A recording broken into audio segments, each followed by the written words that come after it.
November 2018 yang lalu, tepat setahun yang lalu, saya bilang sama suami saya yang paling ganteng sedunia itu, saya bilang gini sama Jojo, Jo, tahun 2019 kita jangan bikin asrama lagi. Kita sudah punya 4 asrama, 2 di NTT, 1 di Jakarta dan 1 di Papua di Merauke. Dana yang keluar cukup banyak itu kalau dihitung per anak itu di asrama. Saya bilang sama anak Jojo, lebih baik kita bikin feeding and learning centers karena secara jumlah anak jauh lebih banyak yang kita tolong. Dana yang keluar untuk asrama tuh besarnya minta ampun. Kenapa bisa gitu? Karena anak yang di asrama tinggal dengan kita 24 jam 7 hari. Dari obat kutil sampai obat jerawat itu tanggung jawab kita. Dari kapas pembalut tensoplas itu tanggung jawab kita. Dari urusan sakit gigi sampai sakit hati itu urusan kita. Jadi saya bilang gitu sama Jojo, ini secara logika manusia, ya, ini bukan kata Tuhan. Kemudian saya pergi khotbah ke gereja Pak Rubin di Kelapa Gading. Selesai khotbah, turun dari mimbar, Roh Kudus tanya gini, Henny, apa yang kamu mau lahirkan untuk Indonesia? Kaget loh saya. Lama bener nih Tuhan gak ngomong-ngomong soal visi, tahu-tahu saya ditanya gitu. Saya bilang pemimpin Tuhan. Tuhan bilang gini, lahirkan 1000 pemimpin bagi Indonesia. Bangun 10 sekolah berasrama di Indonesia. Kaget saya Tuhan ngomong gitu. Saya pulang itu langsung cerita sama suami saya. Jojo, Tuhan bilang harus bangun 10 sekolah berasrama, lahirkan 1000 pemimpin. Baru tadi pagi ngomong jangan bikin asrama, pulang ngomong beda. Jojo senyum-senyum, dia tahu. Yang pagi itu otak Henny, baru siang suara Tuhan gitu. Saya kagum sama Tuhan tuh gini, bukan apa yang kita mau, tapi apa yang Dia mau buat kita, amin. Secara manusia tuh nggak mampu. Saya selesai kasih tahu Jojo gitu, saya masuk ke kamar mandi, saya nangis saudara. Nangis tuh gini, pertama merasa nggak layak, waduh kok bisa saya mikir kayak gitu. Yang kedua, ternyata saya ini masih mau cari aman ya, gitu. Takut mengerjakan yang lebih besar untuk Tuhan. Dan yang ketiga, saya nggak mampu lagi berpikir kalau punya 10 sekolah berasrama berarti 1 miliar sebulan. Hidupin 1000 anak, kuliah kan mahal. Saya langsung bilang sama Tuhan gini, mau jualan apa lagi saya Tuhan? Saya langsung nangis sama Tuhan siang itu. Dan luar biasanya apa? Hari ini sudah genap 1 tahun visi itu diberikan. Saya mau cerita sama saudara, 5 sekolah berasrama sudah hampir rampung. Tuhan itu luar biasa? Katakan Dia besar. Tanpa konglomerat di belakang kami, tanpa gereja besar, tanpa pengusaha, tanpa usaha. Tapi Tuhan itu maha besar, Dia menyediakan semuanya. Amin. Wah kok Patrick ini saksilah dari semua yang kami kerjakan. Keuangan kami kan diobrak-abrik sama Ko Patrick. Suruh tanya aja kita ambil apa dari tangan pengharapan ya. Saya kasih tahu bahwa Tuhan itu hidup dalam hidup kita, jangan pernah mengecilkan kuasanya. Amin. Apa sih yang Anda hadapi hari ini? Saya kasih tahu, kalau masalah saya aja segede gitu, masalah Anda cuma ngurusin 2-3 domba di rumah itu enggak seberapa. Percayalah Tuhan sanggup bekerja lebih dahsyat dalam hidupmu. Katakan amin. Saya ingin masuk dalam khotbah saya malam hari ini, saya ingin share tentang ketulusan dalam kebaikan. Enggak tahu kenapa Tuhan kok lagi ngajarin soal hati. Bicara soal ketulusan. Saya mau bahas sedikit dulu tentang kenapa orang Kristen itu harus giat berbuat baik. Titus 2 ayat 7 berkata gini, dan jadikanlah dirimu sendiri suatu teladan dalam berbuat baik. Hendaklah engkau jujur dan bersungguh-sungguh dalam pengajaranmu. Katakan teladan dalam berbuat baik. Saya nggak tahu pernah share nggak sama saudara bahwa kekristenan itu identik dengan kebaikan. Di mana-mana orang Kristen itu dituntut baik, katakan amin. Kalau Anda tidak baik, dunia bingung. Dan ternyata ayat ini menegaskan bahwa kita harus jadi teladan dalam berbuat baik. Enggak boleh orang Kristen ngomong gini, apa urusannya sama saya? Kenapa dia susah saya mesti tolong? Ternyata Tuhan itu mau kita jadi teladan. Bayangin kalau Yesus bilang gini, ngapain mereka yang berdosa saya yang mesti mati? Ngapain mereka yang berdosa, mereka yang jahat, saya mesti turun ke dunia untuk menyelamatkan mereka. Biar aja dihukum mereka. Yesus gak kayak gitu. Tapi Yesus turun untuk kita menyelamatkan kita. Dan kita yang gak layak terima kebaikan dia selamatkan kita. Kita ini dituntut untuk jadi teladan dalam berbuat baik. Kebaikan itu gak perlu banyak alasan. Gak perlu alasan untuk nolong orang. Amin. Lihat slide ayat berikutnya. Boleh balik ke slide. Roma 15 ayat yang pertama. Kita baca sama-sama. Kita yang kuat wajib menanggung kelemahan orang yang tidak kuat. Dan jangan kita mencari kesenangan kita sendiri. Setiap orang di antara kita harus mencari kesenangan sesama kita demi kebaikannya untuk membangunnya. Saudara dengar firman Tuhan, orang yang kuat harus menanggung yang lemah. Saya kasih tahu, kalau hari ini Anda dilahirkan ke dunia ini dalam keadaan kaya raya, saya kasih tahu, Anda punya tanggung jawab untuk menolong yang lebih lemah. Kalau di dalam keluargamu sebagai anak, anggota keluarga, rumah tanggamu yang paling diberkati Tuhan, saya kasih tahu, Anda punya tanggung jawab untuk menolong keluarga mulai yang lebih lemah. Yang mengerti katakan amin. Ironis sekali ketika di keluarga besar mama saya temukan justru yang paling kaya, paling pelit. Yang paling kaya, yang paling gak peduli sama adik-adiknya. Tuhan itu memberkati kita dengan satu tujuan. Supaya kita peduli kepada orang yang lebih lemah dari kita. Amin. Tujuannya apa sih? Supaya kita itu tidak jatuh dalam dosa keserakahan. Kita tidak boleh dibutakan oleh segala kelimpahan nafsu dunia. Kegemerlapan yang akhirnya membuat kita sesat dan celaka. Kita harus senantiasa berbuat baik dan peduli kepada orang lain. Tetapi pertanyaan saya hari ini, Anda yang sudah rajin berbuat baik, apakah engkau tulus melakukannya? Saya langsung masuk pada kebenaran firman Tuhan tentang ketulusan. Seringkali dalam hidup kita bertemu dengan orang-orang model begini. Yang pertama, tidak tahu berterima kasih. Bokamsia people. Orang-orang serakah yang kita tolong, malah mau ciak kita. Kita tolong mereka malah mau makan kita. Orang-orang aji mumpung yang udah kita tolong gak tahu diri. Nah, saya kasih tahu. Orang-orang model beginilah yang diizinkan Tuhan hadir dalam hidup kita untuk menguji ketulusan kita. Karena orang tulus itu gak nuntut balas budi. Tapi kadang-kadang kita gak sadar kita tulus atau enggak dalam berbuat baik. Sampai kita ketemu sama orang-orang yang gak tahu berterima kasih. Berbuat baik bukanlah kebaikan tanpa ketulusan. Berbuat baik kepada orang yang baik sama kita, itu bukan kebaikan, itu keharusan. Mertua baik sama kita, masa kita gak baik sama mertua? Menantu baik sama kita, masa kita gak baik sama menantu? Berbuat baik sama orang yang baik sama kita, itu mah bukan kebaikan, itu keharusan. Berbuat baik kepada orang yang bisa membalas perbuatan baik kita. Ada kodok di balik batu. Membantu karena ada kodok di balik batu. Ada kemauan. Kita baik sama dia karena kita ada maunya. Kemudian berbuat baik supaya kita dipuji sama orang. Itu bukan kebaikan. Itu kemunafikan. Berbuat baik karena memandang muka, lihat-lihat orang.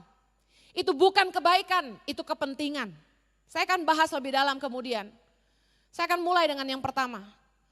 Orang tulus itu enggak mencatat perbuatan amal baiknya. Sincere people doesn't keep records of his kindness. Orang yang tulus tuh begini. Dia enggak tulis-tulis kebaikan dia. Dia enggak catat, hari ini saya nolong si A. Hari ini saya nolong si B. Enggak. Dia enggak ingat-ingat kebaikannya. Lukas 6 ayat 35, kita baca sama-sama. Tetapi kamu kasihilah musuhmu dan berbuatlah baik kepada mereka. Dan pinjamkan dengan tidak mengharapkan balasan. Maka upahmu akan besar dan kamu akan menjadi anak-anak Allah yang maha tinggi. Sebab ia baik terhadap orang-orang yang tidak tahu berterima kasih dan terhadap orang-orang yang jahat. Dikatakan Tuhan itu baik sama orang-orang yang gak tahu berterima kasih dan terhadap orang-orang jahat. Saudara, kita pun seringkali gak tahu terima kasih sama Tuhan. Udah dikasih suami yang baik, masih aja suka ngeluh. Udah dikasih berkat kerja, masih ngeluh capek. Bukankah kita seringkali nggak tahu terima kasih? Tapi bukankah Tuhan tetap baik sama kita? Saya kasih tahu begini, kita nggak pernah sadar tentang ketulusan hati, sampai kita tuh marah ketika kebaikan kita dibalas dengan kejahatan oleh orang-orang yang tidak tahu berterima kasih. Waktu saya punya pengasuh, anak-anak saya itu sekarang nggak punya pengasuh ya. Anak-anak saya udah umur 11, yang kecil, yang besar umur 14. Kembar itu umur 14, saya udah gak pakai pengasuh. Dulu waktu mereka masih kecil, saya pakai pengasuh itu karena saya dipanggil sama Tuhan pergi ke pelosok-pelosok Indonesia. Sejak tahun 2008 setelah saya melahirkan anak bungsu saya, jadi masih baby banget Axel, saya sudah ke pelosok-pelosok Indonesia. Saya meninggalkan anak saya yang masih bayi dan anak kembar saya 2,5 tahun waktu itu saya tinggalin mereka. Saya pergi ke pelosok-pelosok Indonesia karena taat kepada panggilan Tuhan. Kalau bicara soal hati, rasanya nggak mampu.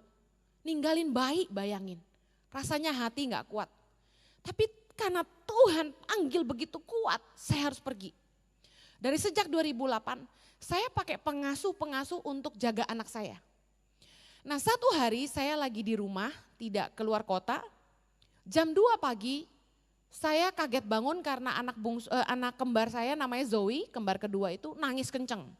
Mungkin dia mimpi buruk atau pampersnya basah jadi dia nangis. Nah pengasuhnya karena mungkin masih ngantuk ya jam 2 pagi, dia bangun, dia pukul anak saya loh. Pek gini, kaget saya. Nah saya kan udah bangun tapi dia gak tahu. Saya bangun itu saya kaget dia pukul, saya mau marah. Tapi saya tahan karena itu sudah baru jam 2 pagi. Kalau saya marah kan nanti bangun semua. Saya tahan tapi saya gak bisa tidur, saya melek sampai pagi. Saya nangis sama Tuhan, nangis tuh gini. Tuhan engkau panggil aku ke pedalaman-pedalaman. Tapi kenapa pengasuh yang saya dapat ini kok malah jahat sama anak saya. Waduh saya kebayang tuh saya gak ada anak saya diapain gitu. Saya nangis dari jam 2 pagi sampai pagi. Begitu anak saya bangun, udah dimandiin, udah dikasih makan, lagi main, saya panggil pengasuhnya. Udah gak tahan saudara, namanya manusia. Ibu mana yang gak marah lihat anaknya dipukul orang, masih baik lagi. Saya panggil dia, saya bilang gini, kenapa kamu pukul anak saya? Saya lihat kamu pukul dia tadi pagi. Saya bilang gini, waktu kakak kamu sakit, kamu pinjam uang sama saya kasih kamu. Waktu kamu butuh uang buat kirim ke kampung, berapa juta? Saya bantu kamu. Gak minta balik, saya bantu. Kenapa sekarang anak saya kamu pukul? Waduh, saya ngungkit-ngungkit. Saudara tahu itu pengasuh bukannya minta maaf, galakan dia. Dia bilang gini sama saya, Cici ya, berbuat baik, ngungkit-ngungkit. Udah nolong orang, masih cerita-cerita katanya gitu. Saya kaget dia ngomong gitu.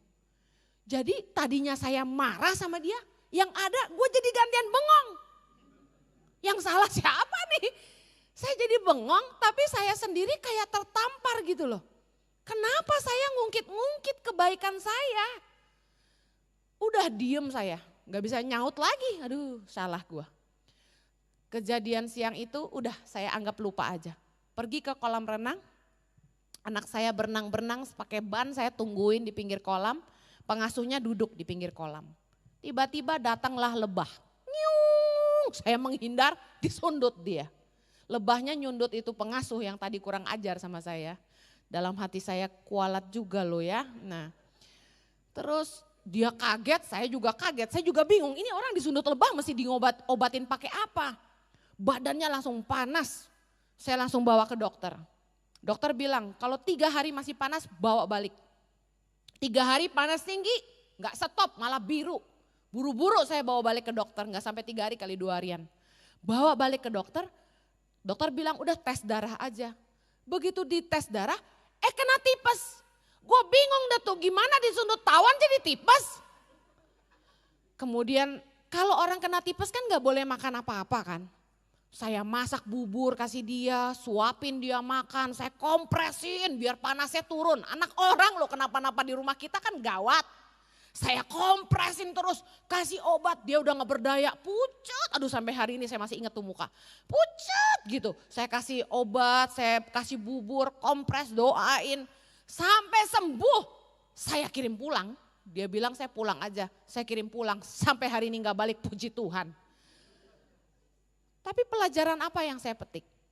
Justru dari dia inilah, saya belajar arti ketulusan. Kalau udah berbuat baik sama orang itu nggak usah nyebut-nyebut. Kita kan sering gitu kan. Saya jujur marah sama Jojo aja. Kadang-kadang saya ngungkit-ngungkit. Kalian enggak? Sama kan? Begitu suami nyakitin kita udah langsung keluar tuh gaya ini sunpack entai kita ya. Lu gak inget lagi lu kere, lu gak punya apa-apa. Gua tetap setia, waduh.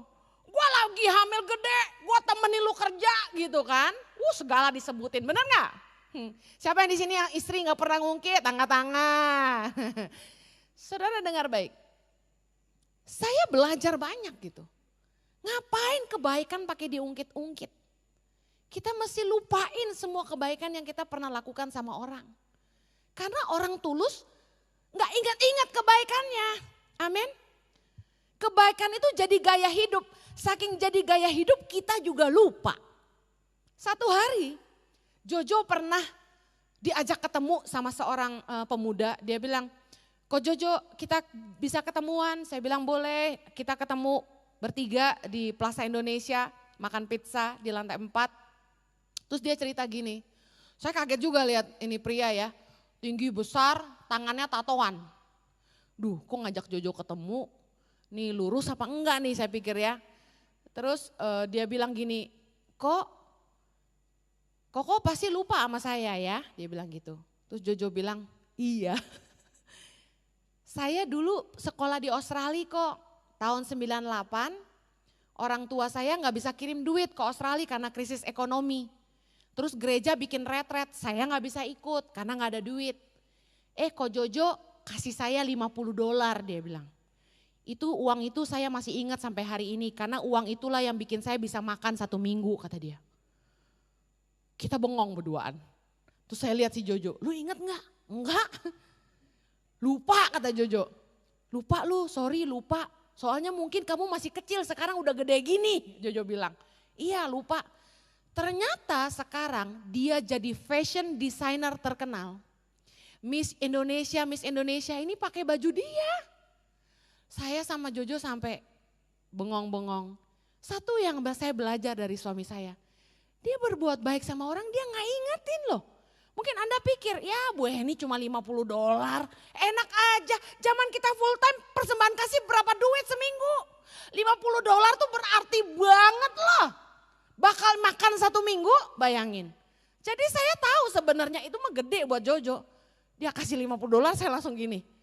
Saya tahu persembahan kasih dia berapa gitu. Tapi dia gak ingat. Nih yang saya salut sama suami saya. Saya belajar. Jadi orang tulus tuh gak usah ingat-ingat udah berbuat baik. Sampai lu lupa. Matius 25. Ingat gak kejadian waktu Yesus misahin orang-orang benar di sebelah kanan dan kambing-kambing sebelah kiri. Yesus bilang ketika aku lapar kamu memberi aku makan, ketika aku haus kamu memberi aku minum, ketika aku telanjang kamu memberi aku pakaian, ketika aku orang asing kamu memberi aku tumpangan, ketika aku di penjara kamu merawat aku, ketika aku sakit kamu merawat aku. Terus orang benar itu bilang gini, kapan Tuhan? Dia juga gak ingat kapan dia bikin itu. Saya kasih tahu orang tulus itu kebaikan jadi gaya hidup. Saking itu jadi kehidupan sehari-hari. Gak diingat-ingat, hari ini ingetin lu ya, hari ini gue nolong lu. Besok ingat ya, jangan lupa ya. Gak usah gitu. Siapapun yang pernah kita tolong, gak usah diingat-ingat. Jangan bilang, lagi lu susah gue tolong lu, gak usah. Lagi lu butuh kerja gue yang kasih, gak usah. Buang, semua yang kita udah lakukan, gak usah kita catat-catat. Biar Tuhan yang ingat-ingat. Amin. Yang kedua, orang tulus itu gak cari pujian dari orang lain. Matius 6 ayat yang keempat, kita baca sama-sama. Hendaklah sedekahmu itu diberikan dengan tersembunyi. maka Bapamu yang melihat yang tersembunyi akan membalasnya kepadamu. Saya mau tanya, sedekah yang seperti apa yang dibalas sama Tuhan? Coba baca ayat ini. Sedekah yang tersembunyi. Dapat pujian gak dari orang? Dilihat gak sama orang? Orang tahu gak? Nah saya kasih tahu. Persembahan, sedekah, kebaikanmu yang kamu tabur, yang tidak dilihat orang, yang tidak dapat pujian, yang gak dapat aplaus dari orang, itu yang dibalas sama Tuhan. Pujian dari manusia itu malah menghalau berkah dari sorga. Waktu kita nolong orang, waktu kita nabur dan orang sampai tahu karena kita naruh persembahan kita kencang-kencang, gubrak gitu. Saya kasih tahu, begitu manusia tepuk tangan, kamu hebat, kamu baik, kamu murah hati, kamu luar biasa, kamu orang kaya yang dermawan. Saya kasih tahu, firman Tuhan berkata, pujian dari manusia menghalau berkah dari sorga. Kita lihat ayat selanjutnya. Matius 6 ayat yang kedua. Jadi apabila engkau memberi sedekah, janganlah engkau mencanangkan hal itu seperti yang dilakukan orang munafik di rumah-rumah ibadat dan di lorong-lorong supaya mereka dipuji orang. Aku berkata kepadamu, sesungguhnya mereka sudah mendapat upahnya. Dengar, mereka sudah mendapat upahnya. Artinya apa? Kalau orang berbuat baik untuk dipuji orang, itu bukan kebaikan, itu kemunafikan, katakan amin. Kebaikan tanpa ketulusan gak akan mendapat upah. Kalau orang berbuat baik, lalu orang lain berterima kasih sampai muji-muji dia. Firman Tuhan berkata begini, sesungguhnya mereka sudah mendapat upahnya. Ketika kita dipuji sama orang, upah kita selesai, segitu aja. Saya mau tanya, Anda pengen dipuji sama manusia atau Anda ingin dapat upah dari sorga? Upah dari manusia tuh apa sih? Cuma begini loh, kamsyah, sheshe, han nih, sinmong toto, thank you very much. Apalagi tuh, arigato. Apalagi bahasa Koreanya ibu-ibu, gue gak nonton sih soalnya. Hamsamidat bukan, segala lah, thank you ya. Saya kasih tahu, apa artinya pujian dari manusia? Aduh engkau baik banget sih, aduh Ci, murah hati banget sih, aduh Ci, baik banget sih, aduh Ci, luar biasa deh. Keren deh. Apaan tuh? Katanya engkau sudah mendapat upahnya. Ya ampun, segitu doang. Kalau pujian dari manusia membuat kita kehilangan berkah dari sorga, mendingan kita gak dipuji sama manusia. Setuju bilang amin. Oleh karena itu saya mau bilang gini, kebenaran ini saya harus ajarin.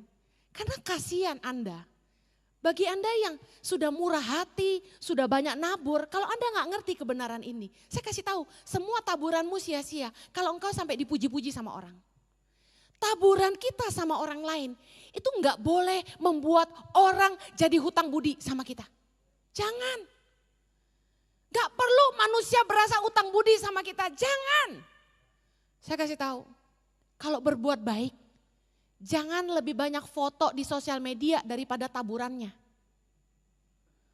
Bagi-bagi sembako paling berapa kilo, upload di sosial media banyak amat. Satu kali saya bantu masyarakat korban bencana alam, nih dengerin, sebagai yayasan, saya kalau nolong orang itu Anda jangan muji saya, itu mah duit orang. Bener gak? Sebagai yayasan saya mah cuma nyalurin. Gak usah tepuk tangan sama Henny, itu mah bukan duit gue. Gak ada bangga-bangganya, cuma nyalurin. Saya bawa bantuan untuk masyarakat yang kena korban gunung berapi di Rokatenda, di Flores, di Maumere. Orang yang terima bantuan kami nih bilang terima kasih ya Bu.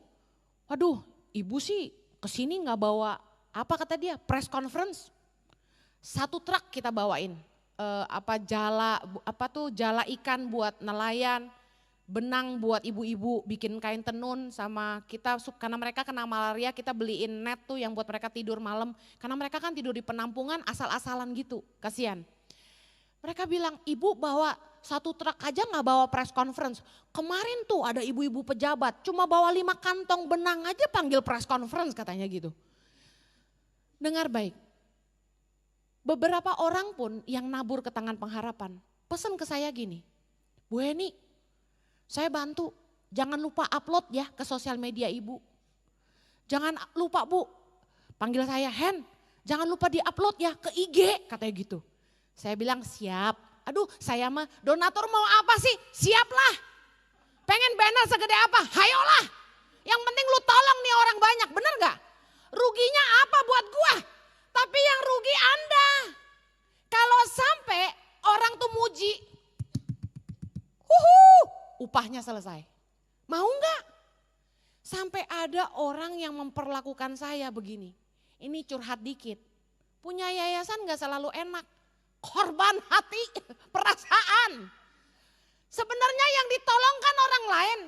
Tapi orang yang nabur mikirnya dia nolong saya. Jadi kayak saya yang utang sama dia gitu loh. Kadang-kadang bikin keki dah orang dah. Satu kali saya diteleponin malam-malam. Bu Heni, yayasan saya banyak duitnya. Yayasan Anda banyak proyeknya. Kita kerjasama, dia bilang gitu.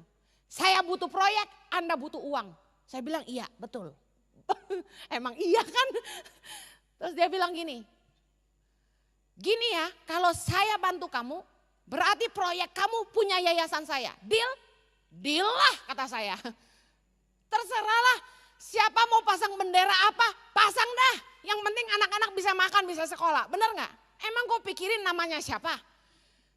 Boleh saya bilang gitu. Dia bilang gini, ya udah sekarang kirim proposal. Berapa senter tangan pengharapan? Kan ada 70. Berapa yang belum ada support? Oh banyak kata saya, 50 belum ada. Ya udah kirim semua kata dia. Saya kasih batas sampai besok siang harus dikirim semua. Ini udah malam. Mana tuh si Olin tuh? Bagian partnership saya. Olin sama saya, udah Lin, lembur kita. Bikinin proposal. Sampai 50 biji, bikinin saya bilang. Orang mau bantu, masa kita gak mau? Lah daripada gua suruh jualan kaos melulu, bener gak? Gua bikinin dah. Sampai pagi tuh bikin si Olin, kasihan tuh. Akhirnya besoknya Olin kasih tahu dia. Pak, udah kami email ya proposalnya. Tahu gak jawabnya apa? Suruh Ibu Heni sendiri yang telepon saya. Dia gak mau ditelepon Olin. Gak dianggap tuh orang. Itu orang itu. Bayangin. Suruh Ibu Heni yang telepon saya sendiri. Dalam hati saya, lu presiden atau apa sih?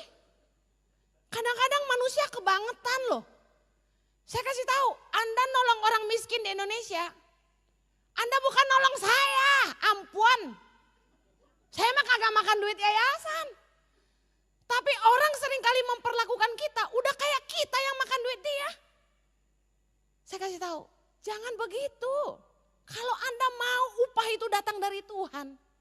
Jangan berbuat seolah-olah orang utang budi sama kita. Tulus aja. Nolong orang tulus. Jangan minta dipuji, gak usah. Pujian dari manusia menghalau berkah dari sorga. Resiko loh saya ngomong gini, ada yang sakit hati gak mau nyumbang lagi. Tapi saya harus ngajar kebenaran ini.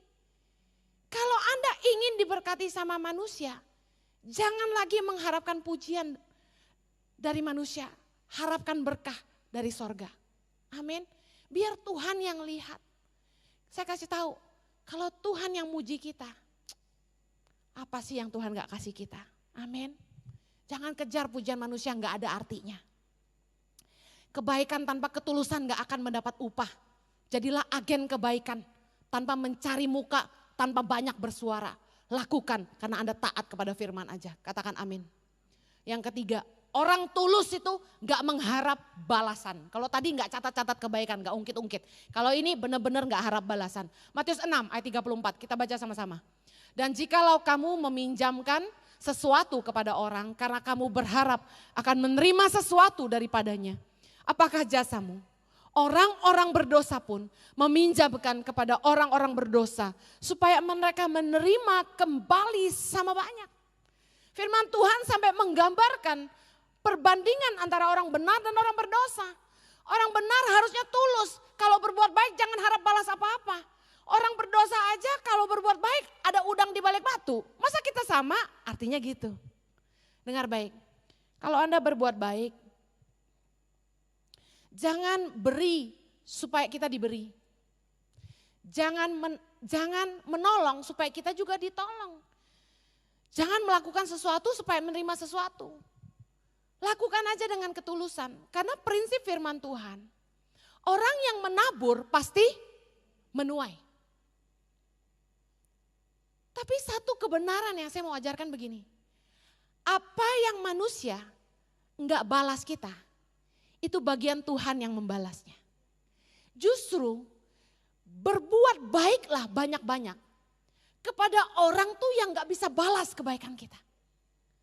Cari orang tuh yang malah enggak pernah bisa balas kebaikan kita. Karena mereka yang kita tolong dan enggak bisa balas, itu bagian Tuhan yang membalasnya bagi kita. Firman Tuhan berkata, memberi hadiah kepada orang kaya merugikan diri saja. Artinya apa? Orang kaya mah gak butuh kebaikan loh. Anda kasih kado sama mereka, belum tentu mereka buka. Mereka panggil si Inem buka. Dikasih apa kita? Begitu dibuka, jam dindingnya pasang di kamar kamu katanya. Orang kaya gak butuh. Saya kasih tahu, firman Tuhan tuh gak pernah salah. Carilah orang yang benar-benar butuh dan kita bantu. Orang yang gak bisa balas perbuatan kita, itu justru target utama kita. Jangan buang garam di lautan. Makanya kenapa saya memutuskan gak mau banyak bantu anak jalanan lagi di Jakarta. Soalnya ngeselin. Dikasih nasi bungkus dilihat dulu isinya apa. Soalnya sekali tepuk tangan, satu hari mereka bisa kumpulin duit 25.000 sampai 300.000 sehari. Anak jalanan loh. Saya berkecimpung di anak jalanan dari September 2007 sampai Maret 2008 saya hentikan. Gak ada artinya. Dia orang gak mau sekolah. Karena kenapa? Sekolah buat apa Kak? Dia bilang. Saya bilang buat apa ya sekolah ya? Biar bisa jadi orang yang berguna kata saya gitu. Buat cari duit kan Kak? Dia bilang. Nah ini saya udah bisa cari duit katanya gitu. Nah emang bener sih. Jadi saya putus asa nolong anak jalanan. Dan Tuhan bisikin ke saya gini. Help the one that need the most. Bantulah orang yang paling membutuhkan. Karena justru orang yang benar-benar gak bisa balas perbuatan kita. Itu bagian sorga yang membalas. Kalau sorga yang balas, aduh gak terhitung jumlahnya. Semuanya dipelihara Tuhan. Yang percaya katakan amin. Ibrani 13 ayat yang kedua dan Roma 12 ayat 13 mengajar kita. Untuk kita rajin-rajin memberi tumpangan kepada orang. Nah saya kasih tahu, kita harus memberi tumpangan kepada orang. Bukan suatu hari kita satu hari ke luar negeri atau kita ke Bali dikasih tumpangan sama dia. Bukan, kita kasih tumpangan sama orang karena firman Tuhan memerintahkan demikian. Dikatakan bantulah dalam kekurangan orang-orang kudus dan usahakanlah dirimu untuk selalu memberikan tumpangan. Bayangin, udah usahakanlah selalu lagi, tegas banget.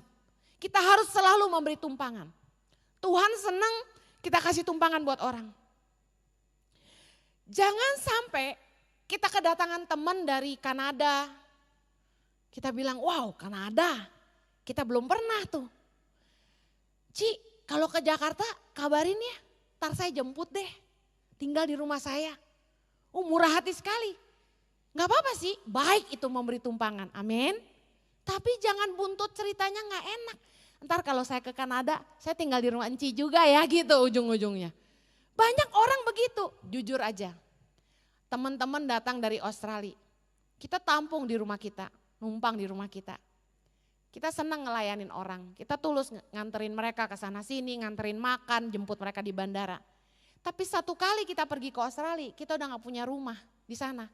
Kita butuh tumpangan, begitu kita telepon, boleh gak nginep barang berapa hari di rumah kamu? Aduh sorry gak bisa.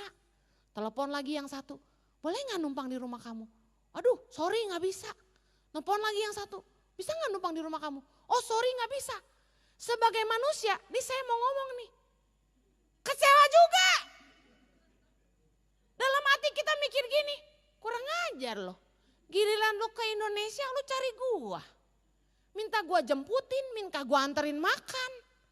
Tinggal di rumah, kita layanin 1000%. Kita cuma numpang berapa hari di Australia, pelit amat. Saya kasih tahu, orang teman-teman di Australia itu pada kerja. Dia rata-rata pada nggak mau kasih tumpangan. Kenapa? Repot ngurus tamu. Dan yang jemput ke bandara, jarang-jarang ada yang mau jemput ke airport. Kenapa? Mahal parkirnya, ribet tolnya, segala macam. Udah lu bayar taksi aja $80 katanya gitu, bayangin. Orang gak suka jemput-jemput di bandara kalau di Australia, kalau bukan bener-bener sayang sih gitu. Secara daging, kita pasti marah. Giliran lu ke Indonesia, lu cari gua lu. Giliran gua ke Australia, gua numpang susah amat. Ini sahabat nih. Bener gak? Jujur, coba Anda, kecewa gak? Kecewa. Tapi saya belajar, udah tulus aja. Kita kalau melakukan kebaikan, gak usah ngarepin balasan. Besok-besok mereka cari saya lagi kalau ke Indonesia, kira-kira saya terima gak? Tetap terima. Kan gak ngarep balasan. Mereka gak layani kita di Australia, gak masalah. Banyak orang gak tulus. Ngasih saya tempat tinggal sih di Australia, tapi ada titip pesen. Siapin kamar buat gue ya kalau gue ke Jakarta ya gitu. Dengar, karena saya udah capek ngadepin orang-orang yang gak tulus, saya bisa ngomong gini sama saudara.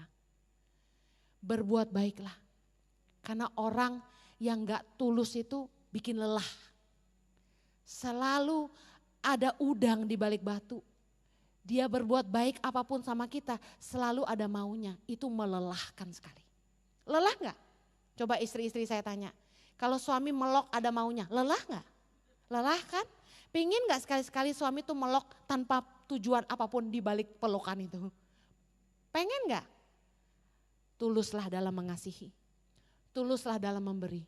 Kadang-kadang tuh kalau orang selalu datang dengan agenda, sangat melelahkan bagi kita. Amin.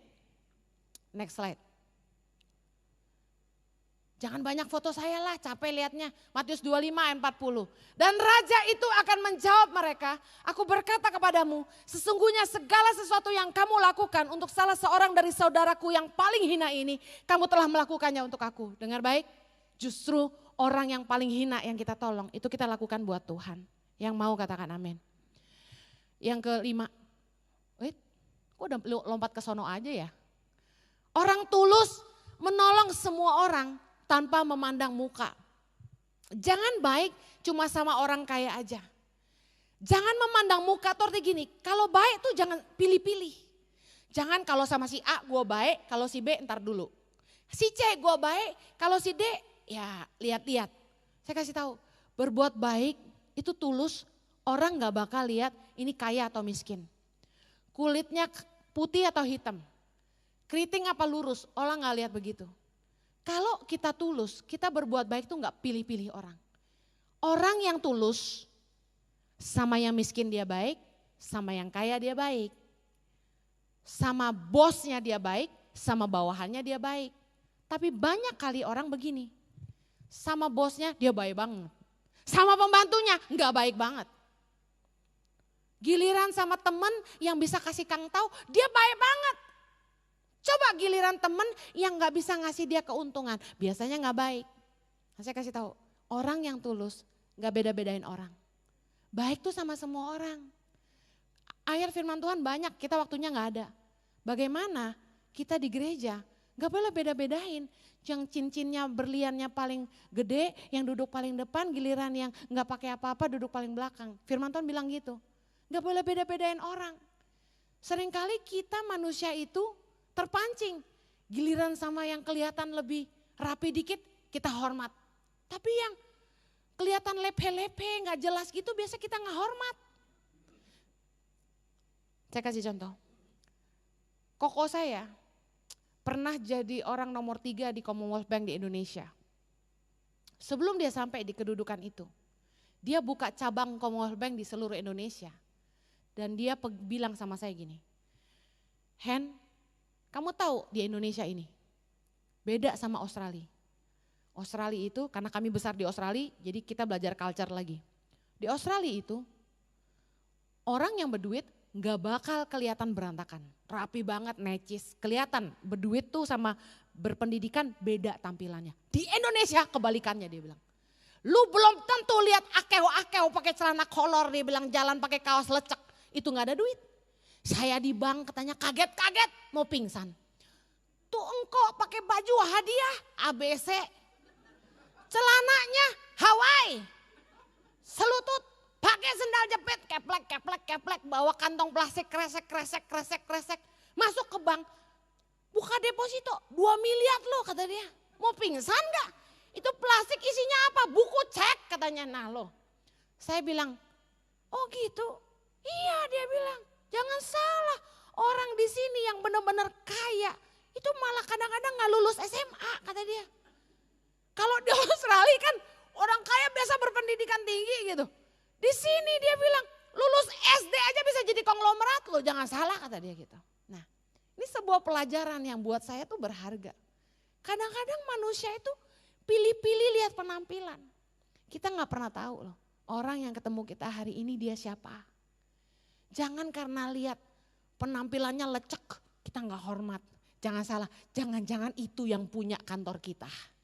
Amin. Belajar tulus gak memandang muka. Saya ingat Jojo lagi. Satu hari Jojo telepon saya. Jo, Hen, ini ada orang dia lagi masak kompornya meledup kebakar. Mukanya kebakar, badannya kebakar. Mukanya tuh sampai meleleh, matanya tuh sampai turun. Udah kayak monster deh. Tangannya lengket di badan tinggal tulang. Nempel di badan gini, gak bisa lepas. Nih orang sampai frustasi mau bunuh diri. Tolong kamu kirim duit ya, bantuin dia supaya dia bisa berobat. Ini orang di Sumatera Utara, di kampung mana, dia harus lari ke Medan, masuk rumah sakit. Kamu tolong transfer duit, bantuin nih orang. Saya bilang gini, hoax. Aduh istri Jojo nih logika banget ya otaknya. Kan kita sering dapat tuh WhatsApp, foto orang sakit, terus cerita-cerita kan. Bagi teman-teman yang tergerak hatinya mau bantu nih anak sakit kanker lah apalah nomor rekeningnya ini. Lah saya kan baca ini orang cowok kenapa nomor rekeningnya cewek. Saya bilang ini mah hoax kata saya. Udah kamu jangan percaya beginian. Jojo marah. Ini yang kasih informasi saya kenal. Kamu nurut aja transfer. Oh takut gua kalau Jojo udah galak. Transfer lah. Transfer terus gak lama. Orang ini ternyata gak punya BPJS. Waduh saya panik. Saya bilang Jo ini orang gak punya BPJS. Kita mesti bayar berapa nanti dia berobat. Udah bantu aja. Jojo bilang oke. Terus dia diterbangin dari Medan ke Jakarta. Sebelum terbang puji Tuhan BPJS-nya keluar. Tuh bagusnya BPJS tuh gak kayak asuransi. Asuransi kan mesti nunggu lama. BPJS bisa langsung aktif saudara. Haleluya. Nah pindah ke Jakarta masuk rumah sakit di Jakarta Barat. Apa sih rumah sakit Taruma atau apa tuh yang buat orang nggak mampu tuh ya. Saya sama Jojo ke sana. Jojo bilang kamu ikut sama saya. Kita masuk rumah sakit, itu orang beneran loh, meleleh mukanya. Saya kan nggak kenal. Tangannya di Jakarta ini dioperasi, dicopotin dari badannya.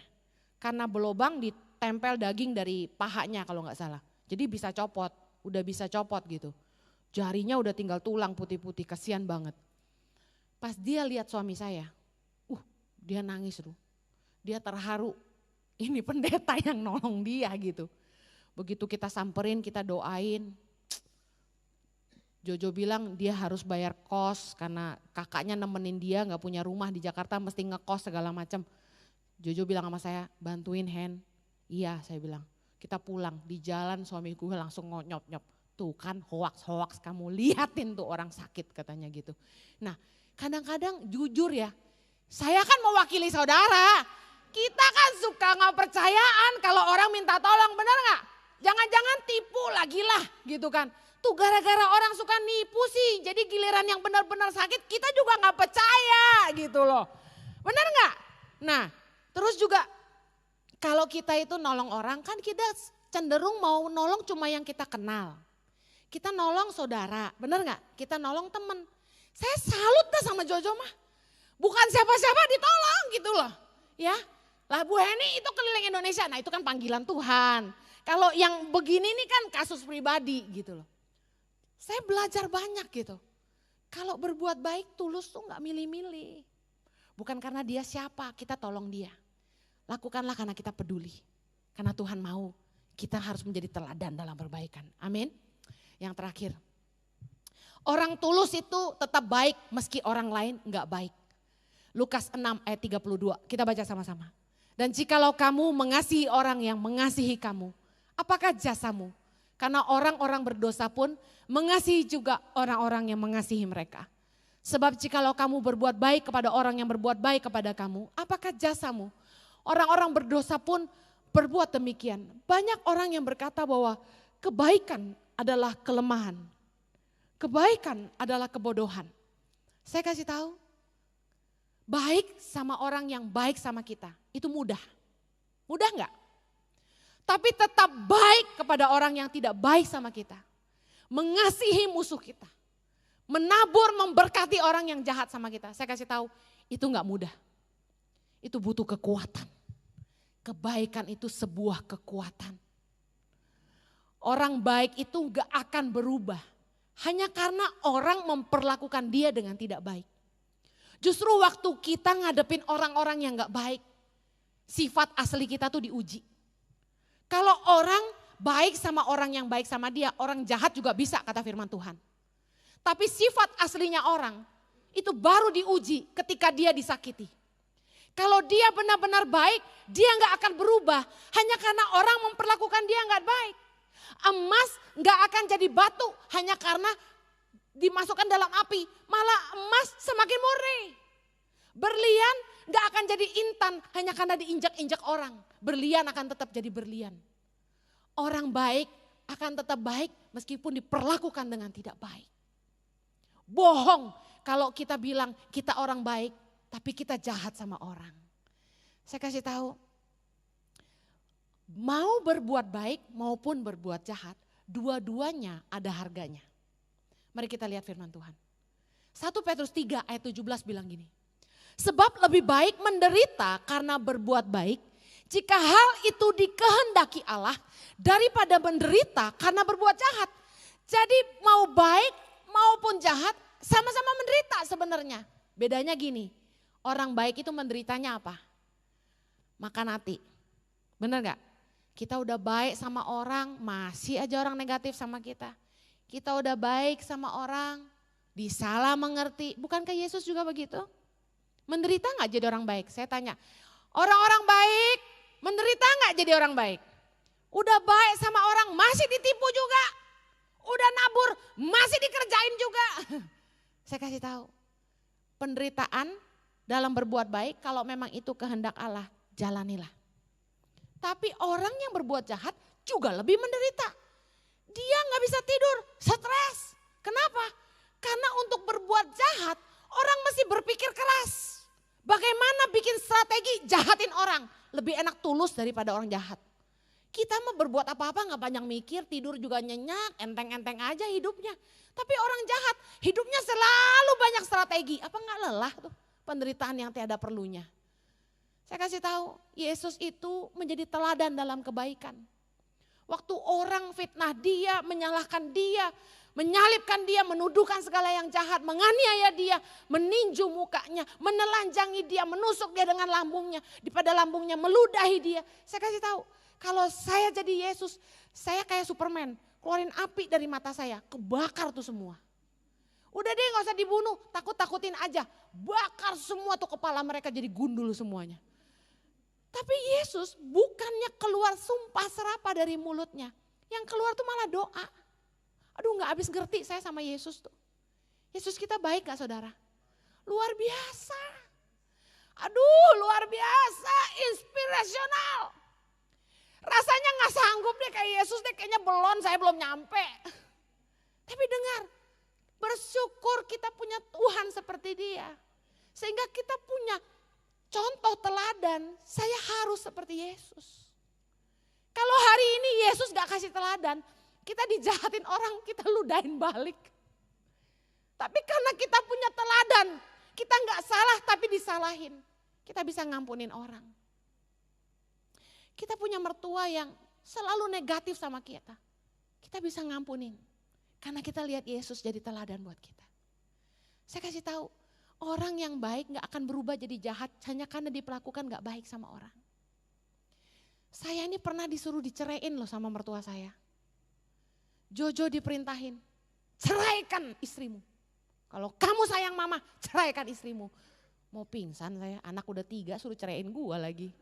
Mending kalau kita salah, kita kagak salah disuruh ceraiin bagaimana? Saya cuma menyerah sama Tuhan. Marah saya sama suami saya, tetap marah padahal dia gak salah. Tapi saya kasih tahu, tiap kali saya dimarahin sama mertua saya cuma jawab, iya ma, iya ma. Gak tahu, Tuhan tuh bikin lidah saya nih kayak gak bisa jawab aja gitu. Disalah-salahin, padahal saya gak salah. Saya gak seperti yang dia omongin, gak tahu tuh pikirannya bisa negatif kayak gitu. Gimana ceritanya saya juga gak tahu. Iblis mah paling bisa ya kan, mutar balikin fakta kan paling pintar tuh. Saya cuma jawab, sorry ma, iya ma. Saya lagi pergi ke pedalaman, baru mau turun mobil, mau lihat anak-anak pedalaman. Dia WA marah-marah, menantu kurang ajar lu gini. Aduh, tang tong sampai saya langsung gak konsentrasi, langsung gak bisa turun, lemes kaki saya. Ini kenapa lagi mertua gua gak ada habisnya pencobaan ini ya Tuhan gitu kan. Tapi saya terus ngampunin mama saya mertua saya terus doain dia. Saya bilang sama mertua saya, ma, kalau nanti mama sudah gak mau kerja lagi, kalau nanti mama sudah tua, saya akan urus mama. Saya kasih tahu, Jojo anak pertama. Sama anak mana juga gak akur, sama menantu mana juga gak ada yang baik. Siapa yang mau ngurusin dia coba? Saya bilang, ma, saya yang ngurus mama. Mama mertua saya hari ini berubah, jadi baik sama saya. Gak tahu kayak ada kengerian rohani gitu buat dia. Abis ngomelin saya dia minta maaf loh. Sorry ya, mama marahin kamu. Gak apa-apa mah, gak apa-apa. Saya khotbah dia mau ikut loh ke gereja. Duduk dengerin saya. Coba saya jadi mantu kurang ajar, diomelin ngelawan. Hari ini dia gak bakal mau terima Yesus. Gak bakal mau denger khotbah saya, bener gak? Malah dia jelek-jelekin saya pasti bilang tuh mantu kurang ajar, bener gak? Nama Tuhan gak dipermuliakan. Tapi Tuhan itu baik, bibir saya dibikin keluh gak bisa jawab, tiap kali dimarahin telan aja. Tapi Tuhan itu baik, penderitaan selesai. Dia jadi baik, sayang sama saya, gak berani marah-marah lagi. Dia bilang, mama tahu kamu hamba Tuhan, mama minta maaf gitu. Haleluya, haleluya. Kesaksian nyata ya, saya selesai. Next berikutnya cepetan, jangan dipindahin terus, capek deh. Jangan berhenti menebar kebaikan hanya karena kamu tidak dihargai dan pernah dikecewakan dan dimanfaatkan. Seringkali ini yang bikin kita berhenti jadi orang baik. Soalnya kita berbuat baik gak dihargai. Kita dikecewakan sama orang yang kita bantu dan kita dimanfaatkan, kebaikan kita dimanfaatkan. Saya kasih tahu, hanya orang yang hidupnya bermanfaat yang bisa dimanfaatkan. Kalau Anda sampai dimanfaatin sama orang, jangan marah. Tepuk pundakmu sendiri dan bilang gini, emang gua orang bermanfaat. Cuma orang bermanfaat yang bisa dimanfaatin orang. Amin. Kalau kita gak berguna, siapa yang pakai kita? Haleluya. Galatia 6 ayat 9. Baca sama-sama. Janganlah kita jemu-jemu berbuat baik. Karena apabila sudah datang waktunya, kita akan menuai. Jika kita tidak menjadi lemah. Dengar baik. Jangan jemu-jemu berbuat baik, artinya jangan berhenti. Karena apabila sudah datang waktunya, kita akan menuai. Kalau kita tidak jadi lemah, tidak jadi lemah tuh gini, tidak jadi kecewa, tawar hati, kepahitan, berhenti berbuat baik. Kapan waktunya datang? Dengar ayat terakhir dari saya, Yohanes 5 ayat 29, baca sama-sama. Dan mereka yang telah berbuat baik akan keluar dan bangkit untuk hidup yang kekal. Tetapi mereka yang telah berbuat jahat akan bangkit untuk dihukum. Berapa banyak saudara yang mau bangkit untuk hidup yang kekal? Teruslah berbuat baik, katakan kanan kirimu, teruslah berbuat baik. Haleluya. Saya percaya bahwa ketulusan itu Tuhan ajarkan sama kita. Supaya kita belajar seperti Dia yang tulus mengasihi kita. Amin. Tuhan gak minta apapun sama kita. Dia mati, tebus dosa kita. Dia datang ke dunia, korbankan semuanya. Cuma satu, karena Dia mengasihi kita. Karena begitu besar kasih Allah akan dunia ini. Banyak saudara yang mau belajar mengasihi dengan ketulusan. Katakan aku mau Tuhan. Kita berdoa yuk. Bapak terima kasih.